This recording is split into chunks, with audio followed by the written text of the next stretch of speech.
ಎಲ್ರಿಗೂ ಸ್ವಾಗತ.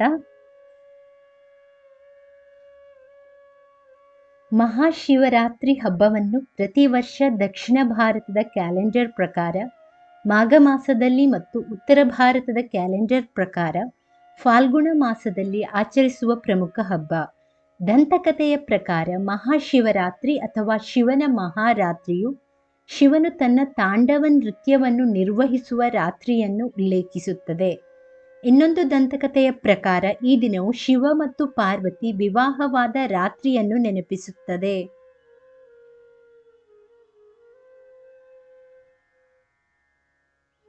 ಉಪವಾಸ ಪ್ರತಿಜ್ಞೆ ತೆಗೆದುಕೊಳ್ಳುವ ವಿಧಾನ. ಮಹಾಶಿವರಾತ್ರಿ ಉಪವಾಸದ ಸಂಕಲ್ಪವನ್ನು ವ್ರತಕ್ಕೆ ಒಂದು ದಿನ ಮುಂಚಿತವಾಗಿ ಬೆಳಿಗ್ಗೆ ಸ್ನಾನ ಮಾಡಿದ ನಂತರ ಮತ್ತು ಶಿವಪೂಜೆ ಮಾಡುವಾಗ ತೆಗೆದುಕೊಳ್ಳಲಾಗುತ್ತದೆ. ಅಂಗೈಯಲ್ಲಿ ಸ್ವಲ್ಪ ಅಕ್ಕಿ ಮತ್ತು ನೀರನ್ನು ಹಿಡಿದುಕೊಂಡು ನಂತರ ಉಪವಾಸ ವ್ರತ ಮಾಡುವ ಸಂಕಲ್ಪವನ್ನು ತೆಗೆದುಕೊಳ್ಳಲಾಗುತ್ತದೆ. ಇದು ಉಪವಾಸ ವ್ರತ ಮಾಡುವಾಗ ಪ್ರತಿಜ್ಞೆ ತೆಗೆದುಕೊಳ್ಳುವ ಸರಿಯಾದ ಮಾರ್ಗವಾಗಿದೆ. ಈ ಬಣ್ಣದ ಬಟ್ಟೆಯನ್ನು ಧರಿಸಿ.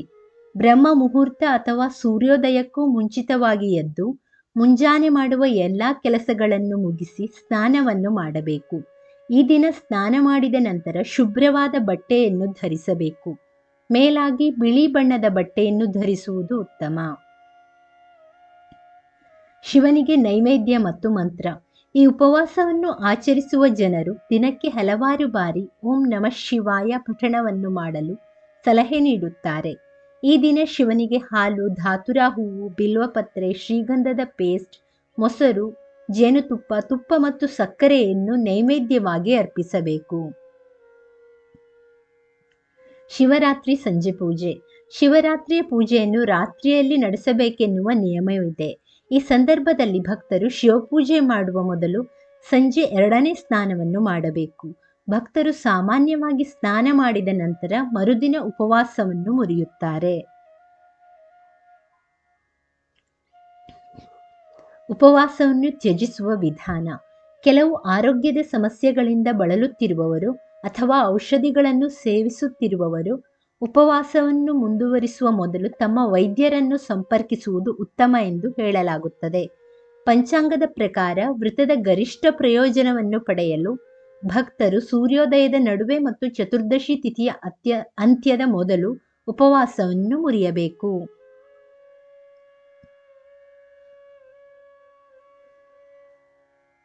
ಮಹಾಶಿವರಾತ್ರಿ ಹಬ್ಬದ ದಿನದಂದು ಶಿವಭಕ್ತರು ಅಕ್ಕಿ, ಗೋಧಿ ಅಥವಾ ಬೇಳೆಕಾಳುಗಳಿಂದ ಮಾಡಿದ ಆಹಾರವನ್ನು ಸೇವಿಸಬಾರದು.